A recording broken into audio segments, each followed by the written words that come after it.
Hello and welcome back to another video, another short one this time, but I'm back with the violin, so maybe on safer ground. So, a while ago I did a video on how to use impulse responses in the GT1000 to get a more acousticy sound from an electric violin. At the time I used the bridge, this time I've got my 6-string Vector Prodigy. And there were several problems with using the GT1000. It sort of worked okay, but there were three main issues with it. The first one was that it always came at the end of the effects chain because it thought it was a cab emulation, and that's not really very good if you're trying to do acoustic emulation. So it meant it was trying to apply the IR to effects, in my case delay, reverb, chorus sometimes, and often sometimes way wackier things as well, pitch shifters and drones, God knows what. So it was working a little too hard and not necessarily getting all the right sort of results, or not as good as maybe it could be. The other problem was because it was tied to the amp sims, you had to have an amp sim loaded as well. Now there is a transparent one, as I showed, and you can EQ it around, but it still has to be in the chain, which is a bit of a nuisance. And the third problem is, if you switch it off, say you wanted a bit without the acoustic emulation, it turns it off everything, including anything that's in the looper, anything you've got doing drones, it affects the whole sound. So that's a real nuisance. So recently TC Electronics brought out the Impulse IR loader. It's a tiny little pedal, which you can see down the corner of the board there. So I thought, right, this looks like a better answer. I can put it at the beginning of the effects chain. I can switch it in and out when I want. It's also nice and easy and quick to load impulse responses into. And it's also, which I'll show you in a minute, got a lovely AB mode, which is quite handy. So, got that. And now what I'm now going to do is compare the GT1000 with the TC Electronic IR loader. And I'm also going to try in the DAW, I'm going to try in Reaper, the same impulse response loaded into a plugin, in this case the Melder Production Easy Convolution plugin, just to give an idea of what the different sorts of loaders do. I'm using the same impulse response for all of them. This is the 3 Sigma Italian Violin Electric version 2 1A version. The version 1 plugins don't work well with the TCIR loader. You get a very weird thump at the beginning of the bow stroke, so those don't work, but the V2 ones seem to work fine.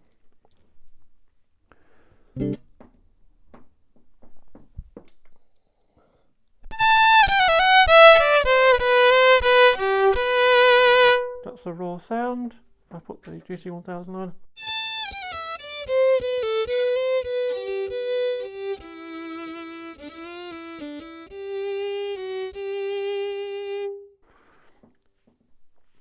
Okay, if I swap that over for the TC Electronic.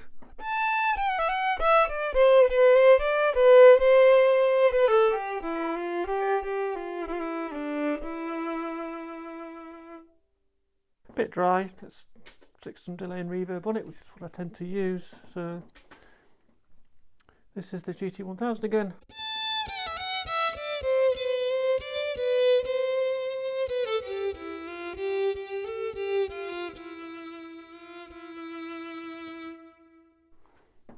And now the TC Electronic.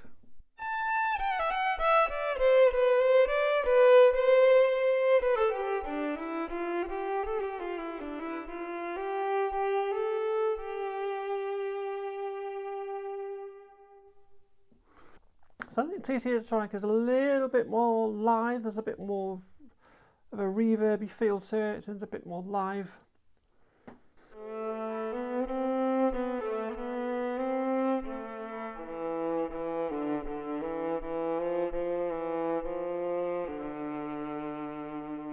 Try a bit lower down, that's the TC.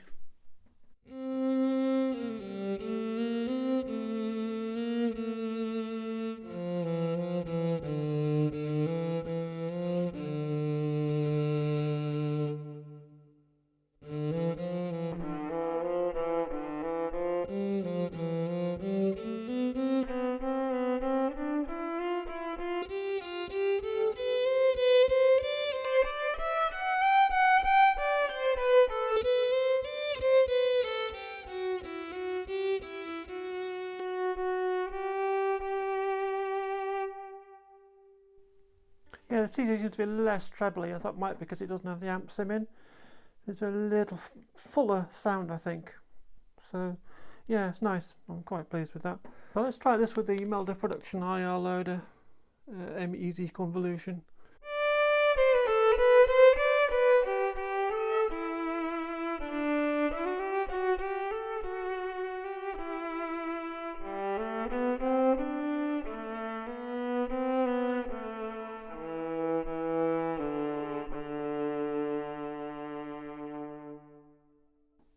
Now, I left the delay and reverb on there deliberately so that, because that's normally what's going to go into the DAW afterwards, just to see how it copes with having the delay and the reverb to process as well as the sound. So let's see what happens there. I'm going to listen to this afterwards, so you'll have to make your own minds on that one, I'm afraid. I'm not going to spend too much time on this video. One of the things you can do with the TC loader is it's got an AB mode rather than an on-off mode, and you can load two IRs and just flip between them on the switch. So rather than going on and off, it'll go from one to another. And I actually used this last night at Helicopter Quartet rehearsal, and it works really well because I've got a 6-string violin here which goes quite low. I've actually got the bottom string here which would normally be an F. I've got that tuned down to a D. So what I did was actually I loaded the cello IR into the loader, so I can just flip into cello mode.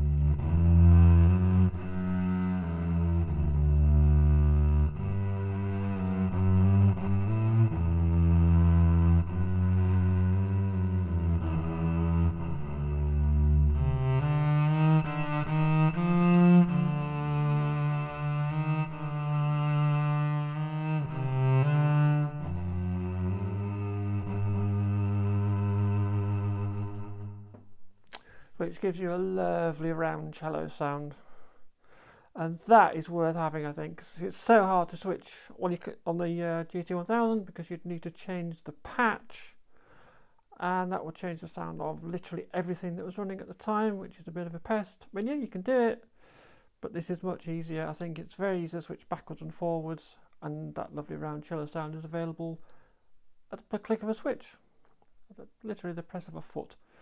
So I think that's very nice, and I'm very pleased with it. So I think the extra flexibility is always worth the money if you're not wanting to spend another £100 on top of your GT1000. I think it's okay. You could probably compensate for the deficiencies with extra bits of EQ and stuff and make it not quite so bad.